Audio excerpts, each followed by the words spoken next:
आज की कहानी में हम बात करेंगे वंशिका राठौर मर्डर केस के बारे में, जो हमें समाज का एक और घिनौना चेहरा दिखाती है। एक सुनसान झाड़ी, एक लावारिस बैग, और जब उस बैग की जिप खोली गई तो अंदर का नजारा इतना खौफनाक था कि देखने वालों की रूह कांप उठी। बैग में 15 साल की मासूम स्कूल की छात्रा की लाश थी, लेकिन सवाल ये है कि इतनी छोटी बच्ची को किसने मारा और क्यों उसकी लाश को बैग में भरकर फेंका गया। वंशिका राठौर अंधेरी में रहने वाली 9वीं कक्षा की छात्रा, एक सामान्य लड़की जो स्कूल जाती थी, रोज दोस्तों संग हंसती खेलती और सपनों से भरी थी।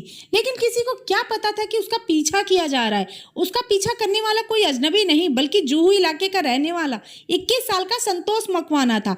वह महीनों से वंशिका पर नजर रख रहा था। संतोष और उसका दोस्त विशाल अम्भौने अक्सर अपने अपने इलाकों की लड़कियों का पीछा किया करते थे। जुलाई में स्कूल खुलने के बाद दोनों की नजर पहली बार वंशिका पर पड़ी और तभी से संतोष ने उसे अपना निशाना बना लिया। 21 जुलाई को जब वो वंशिका का पीछा करते हुए स्कूल पहुंच गया तो टीचर ने उसे पकड़ लिया। पूछने पर उसने झूठ बोला, मैं उसका भाई हूं। लेकिन सच सामने आते ही मामला पुलिस स्टेशन पहुंचा।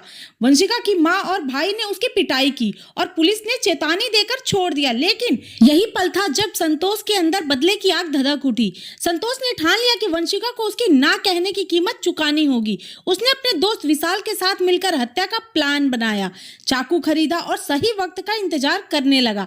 25 अगस्त को दोनों ने वंशिका को मिलने के लिए बुलाया। उन्होंने कहा, चलो मामला खत्म कर देते हैं, अब हम परेशान नहीं करेंगे। मासूम वंशिका ने सोचा शायद सब सच हो और उनके साथ चली गई। लेकिन उसे पता नहीं था कि अब अपने आखिरी सफर पर जा रही है। जुहू के एक घर में पहुंचते ही संतोष ने उस पर हमला कर दिया। चाकू से एक के बाद एक वार, 15 से ज्यादा वार करके वंशिका को मौत के घाट उतार दिया गया। उसकी सांसें थम चुकी थी और दोनों दरिंदे वहां खड़े हंस रहे थे। हत्या के बाद उन्होंने लाश को एक बैग में भरा और ट्रेन पकड़कर नाय गांव ले गए। हाईवे किनारे झाड़ियों में बैग फेंका और फरार हो गए। अगले दिन 26 अगस्त की सुबह एक राहगीर को झाड़ियों में पड़ा बैग दिखा। जिज्ञासा में उसने बैग खोला और अंदर का नजारा देखकर चीख पड़ा। सूचना तुरंत पुलिस तक पहुंची। वालियो पुलिस मौके पर पहुंची और जांच शुरू हुई। बड़े बड़े सवाल थे। ये लड़की कौन है, किसने इतनी बेरहमी से इसकी जान ली और लाश को बैग में क्यों छिपाया गया।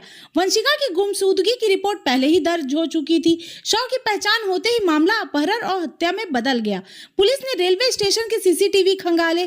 फुटेज में दोनों आरोपी बैग लेकर ट्रेन में चढ़ते दिखाई दिए। यहीं से शुरू हुई देश भर में उनकी तलाश। हत्या के बाद दोनों वैष्णो देवी, राजस्थान, वडोदरा और सूरत जैसे कई शहरों में घूमते रहे। पुलिस को चकमा देने की कोशिश की, लेकिन कानून के शिकंजे से बच न सके।